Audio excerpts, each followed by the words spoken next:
Hey everyone, this is Roman Prokopchuk, and this is the Digital Savage Experience podcast. Today I have with me Scott Miller.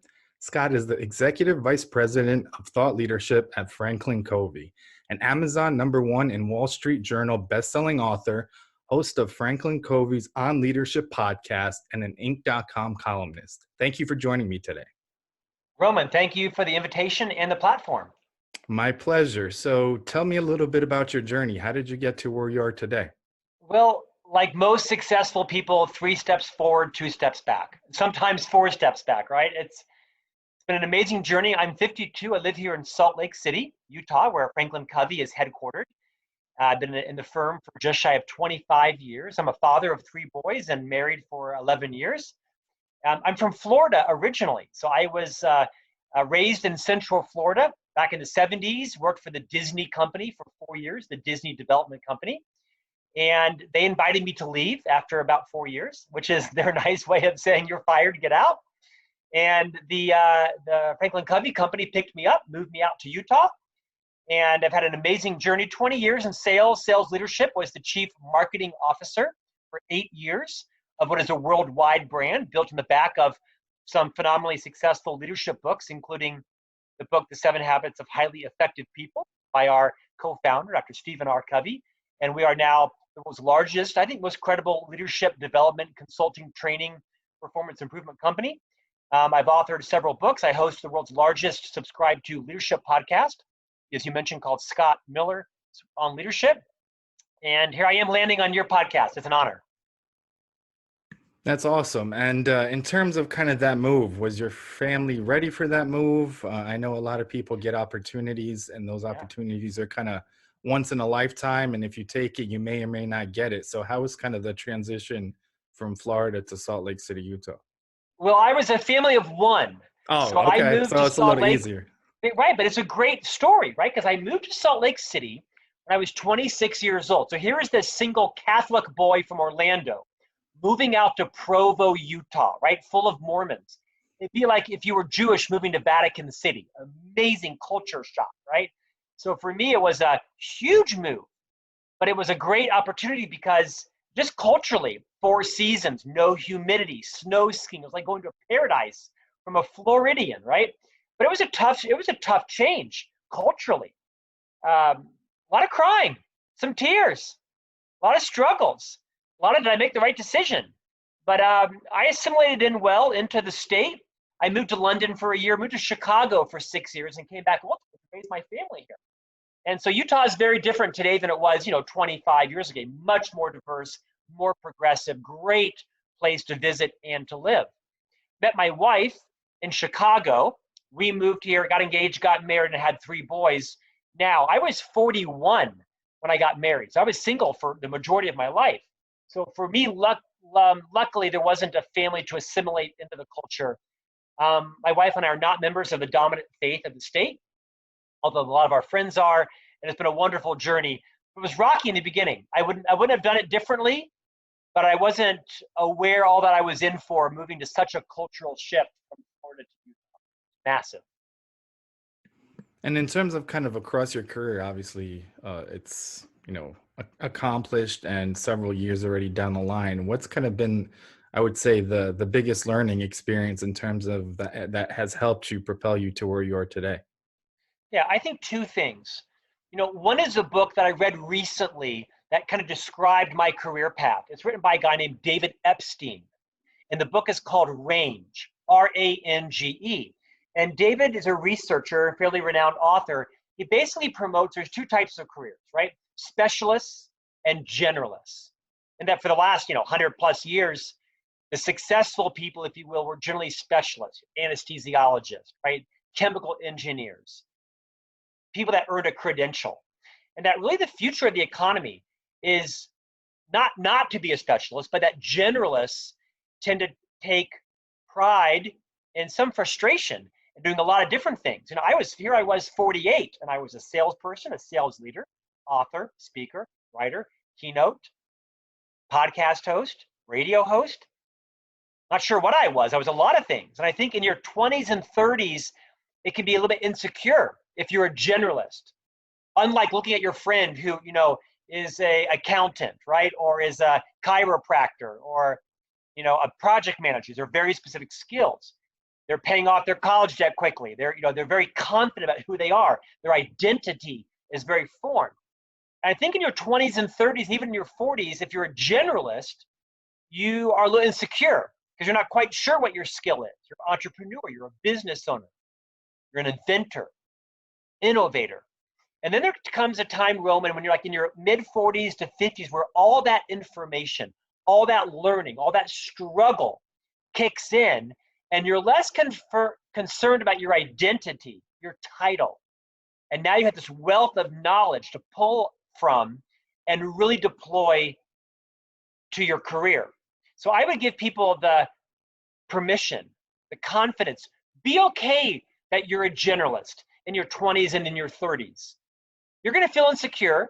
You're going to feel perhaps like you're a late bloomer, but all that knowledge, all that learning, all that assimilation is going to come into its full sometime in your early 40s, maybe even 50s, and then you crush it for 25 years, right? While the specialists are doing great. But once you're an anesthesiologist, you're always an anesthesiologist. Once you're a commercial airline pilot, I don't know many of those that came therapists, that became entrepreneurs, right? Both tracks are great. They're just different. Second thing I learned, we have time for this? Yep. It really gave me permission to be comfortable being a generalist. And I want that insight not to fall hard on your listeners. The second thing I learned is the value of understanding when to be efficient and when to be effective. Dr. Covey wrote the book, The 7 Habits of Highly Effective People. It's often misquoted in the press as being the 7 habits of highly efficient people. No, there's a difference between being efficient and being effective. And one's not right or wrong, you just employ them differently. I'm a very efficient person. You can tell. I'm amped, a lot of energy. I get stuff done. I'm very productive. I like to check things off. I'm the kind of guy who gets up at 4 in the morning. I write my column for Inc. magazine from 4 to 5, write my books from 5 to 7. I'm a dad from 7 to 8. I'm a, chief officer in a company from 8 to 6. I'm a dad again, a husband. You get the point, right? Being efficient is a great skill set. Texting, emailing, mowing the lawn, washing the car, some meetings. But you cannot be efficient in your relationships.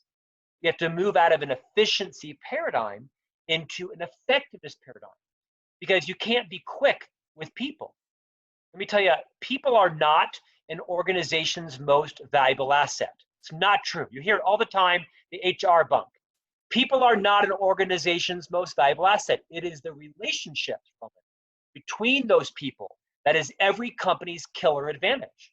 That Roman can have a black belt in Six Sigma, and Scott can be a Rhodes Scholar from Oxford. But if Roman and Scott can't get along, can't diffuse our conflict, can't complement each other, forgive each other, forgive each other, we don't need them in organizations. So as you are growing your career, remember, with people, fast is slow, and slow is fast. Slow down in the conference call. Slow down on the Zoom meeting.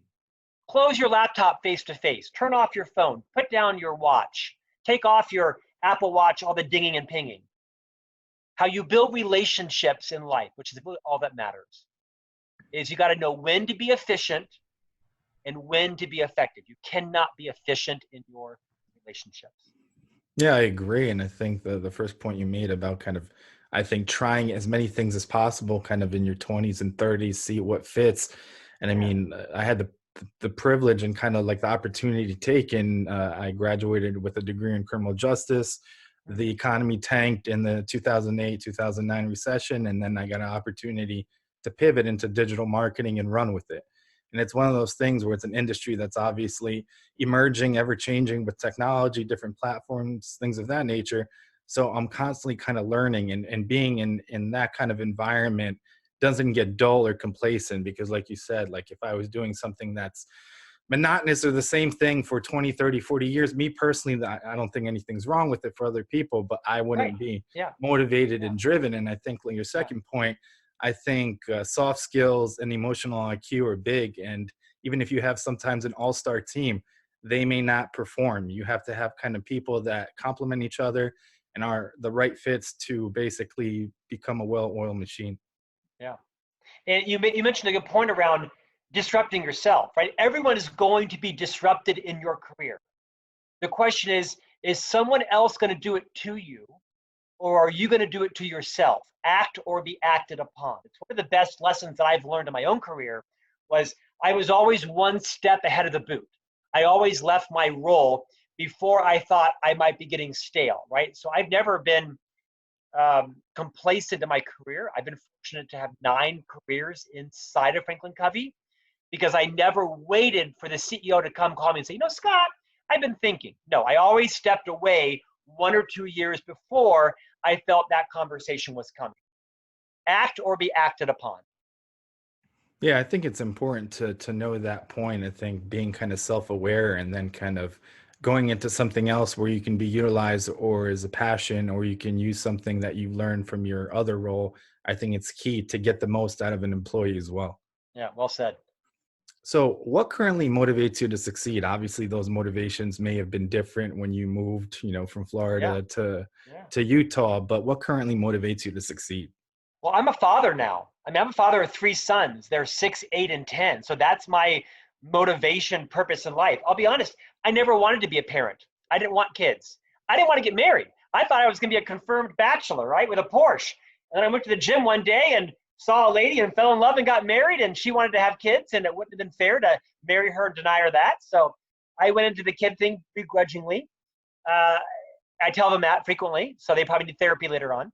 But now that I'm a dad, that's my purpose in life, is to launch these 3 young boys as gentlemen, be trustworthy and honest and abundant, tell the truth, celebrate diversity, recognize their own biases, work hard, play hard. So my motivation is to be a good model to my children about my work ethic, managing our money well, treating people of different races and colors and genders and orientations with respect, and not just tolerating them, but protecting them, being their champion, recognizing that as, young white men of privilege, we have opportunities that others haven't had. And it's incumbent upon us as Christians, as men, as just good people, to be respectful and lift others up, be grateful for what we have. So as much as I didn't want to be a father, and they drive me crazy because they all have my personality. So they're like super amped, and they're beautiful kids. And my job with my wife is to shepherd them safely through a tough life and a tough world with all kinds of challenges, and to make sure that we instill in them a moral identity, right? A religious identity, a work ethic, and hope for them the best. So that's what motivates me every day. What also motivates me is after 30 years in the leadership industry, I've learned a lot of things as to what to not do and what to do. Is right. I wrote the book, Management Mess to Leadership Success. A lot of leadership books are very academic and very ethereal. I wanted to write a book that was very down and dirty, very raw, very relatable. So I share 30 challenges in the book of things that I screwed up. Most of them are things that I said wrong, did wrong, thought wrong, believed outdated, and I share very vulnerably, here's 30 challenges that every leader is going to face, whether you're a formal leader or informal. It's funny. I share some blush-worthy stories of things that I did or said that now I look back on and can't believe I did, but it's done extremely well because I believe that when you own your mess, Roman, you make it safe for others to own theirs. Vulnerability is a leadership competency, right? So I hope that book speaks to your audience if they want to buy it. It's done extremely well. It's #1 on Amazon today in the Kindle version. A year later, it debuted at #1 for 6 weeks on Amazon. And it's part of a whole Mess of Success series that I'm writing coming out in the coming years. So I appreciate the invite to talk about it today. Yeah, and I think it's important kind of getting to the point and learning from, your own kind of mistakes and sharing those mistakes and kind of pitfalls, because like you said, everyone in a leadership role, and oftentimes obviously people don't think they're leaders, but they are directly or indirectly. If they go through similar things, there's similar things that each leader will go through. So I think it's important to kind of understand another person's perspective and how they learn from, the way they went about that situation. Yeah, yeah. I think it's a great contribution of leaders. When you become a formal leader, whether you're the company owner or you're a manager, Don't pretend you know it all. Don't pretend that you have made mistakes. Don't try to be the smartest person in the room. Your job as a leader is not to be the genius, but to be the genius maker of others. To quote Liz Wiseman in an amazing book called Multipliers. Highly recommend her book, Multipliers.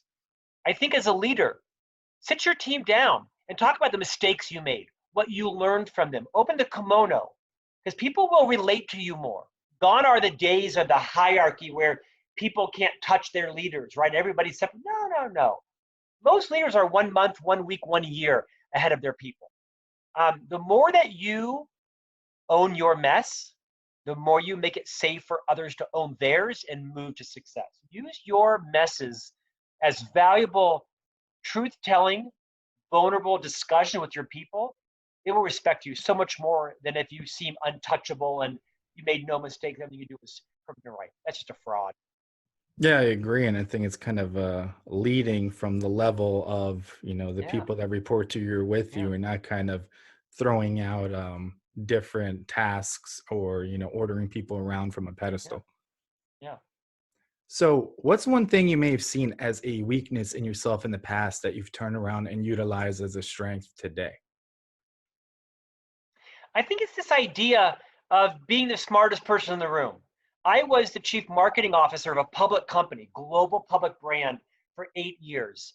And Roman, I thought, for whatever reason, that my job was to be the most creative, the most disciplined, the most well read, smartest person in the room. And as a result of that, Roman, I think that subconsciously I hired people who I didn't think were more talented than me. They were talented, but I didn't go out and find the top UX designer in the world.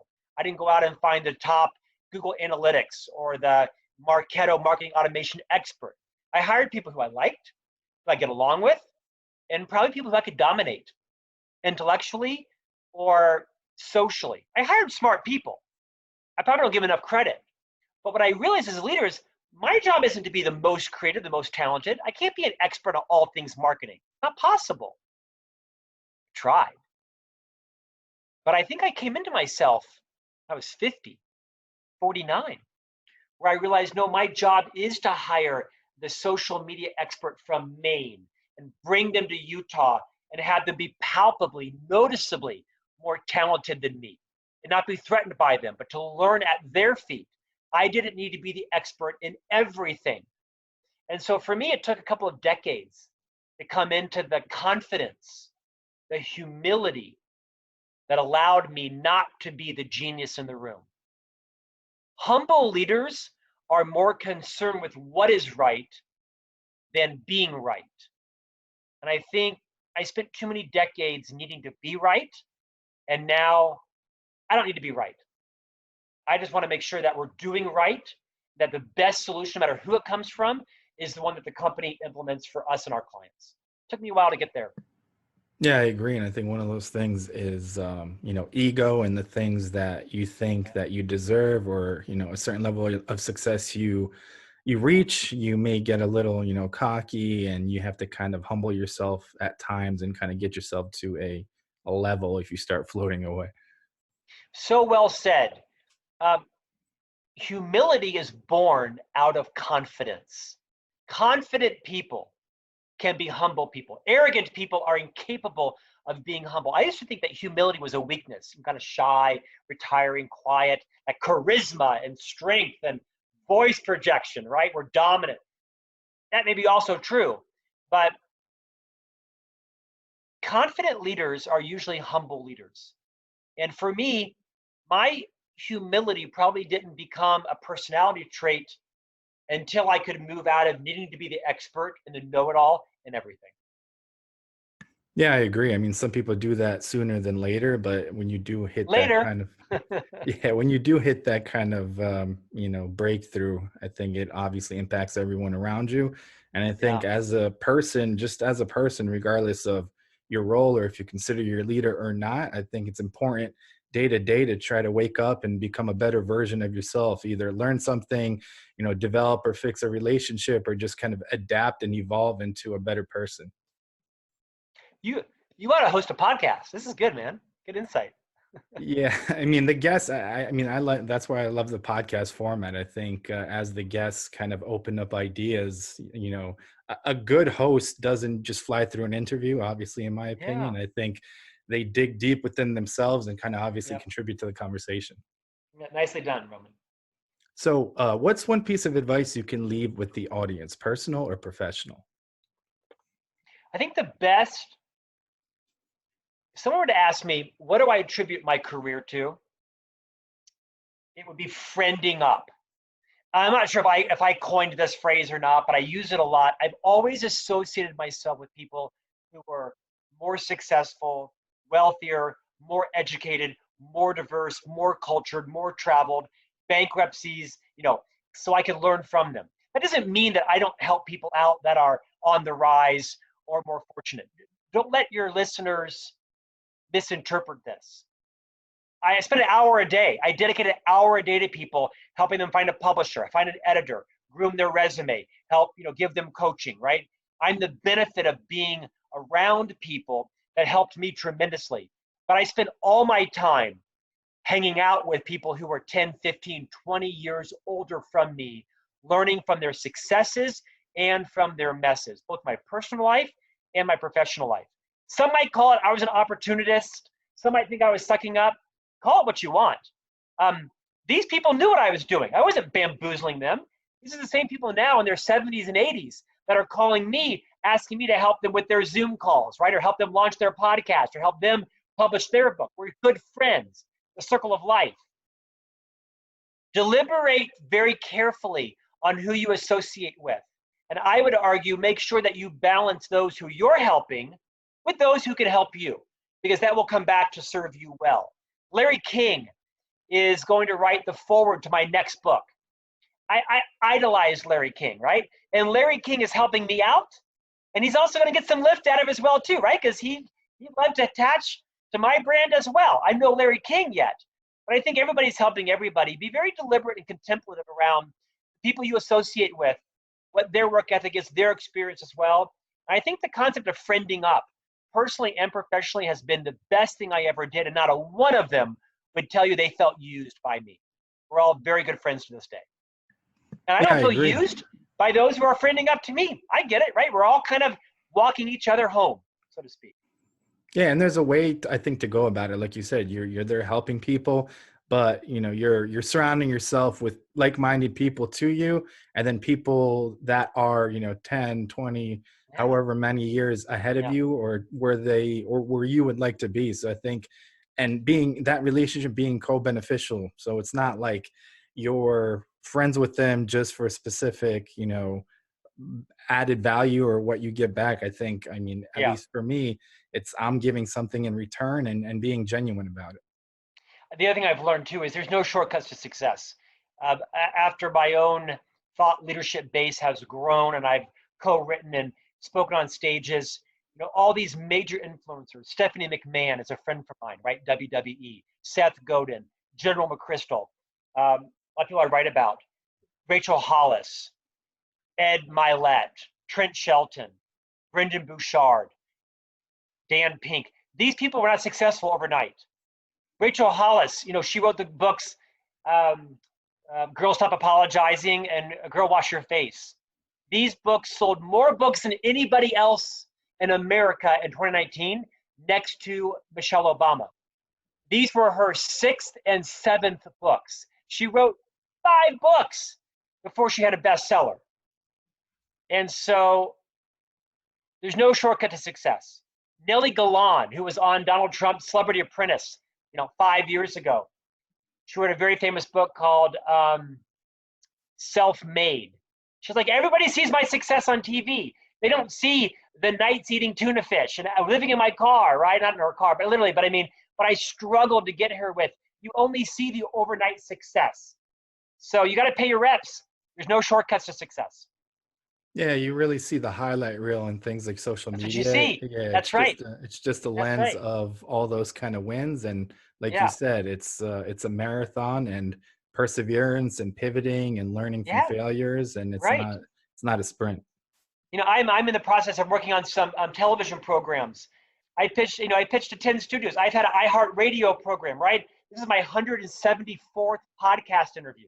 I've authored 4 books. No one knows who I am, right? I mean, and so it takes a lot of time and perseverance and self-confidence to persevere along with your dream. Yeah, I agree. So Don't let anybody talk you out of your dream. Yep. No, and I think like that whole circle around you, it's really important who you surround yourself with, Yeah, it's very because true. Yeah. if you have that passion and heart, they'll often encourage you and obviously give you constructive And steer criticism you. along the Yeah, way. can steer Yep. you as well. Right. So I really appreciate you stopping by today. Can you let the audience know how they can find you and if they want to get a hold of the book? Sure. So you can find me on LinkedIn. Love to have you connect to me, Scott Miller at FranklinCovey. I'm on Twitter, Instagram, YouTube, Facebook. LinkedIn's kind of my biggest platform, if you will. I've written several books, Management Mess to Leadership Success. I co-authored the Wall Street Journal bestseller, Everyone Deserves a Great Manager. And I'm launching a new book in 2021 called Master Mentors, 40 Transformative Insights from Our Greatest Minds, based on the podcast that I host. The podcast is called On Leadership with Scott Miller. Google Scott Miller at FranklinCovey, and it's hard not to find me. Awesome. Thanks again for stopping by. Roman, thank you, man. Stay safe. You too.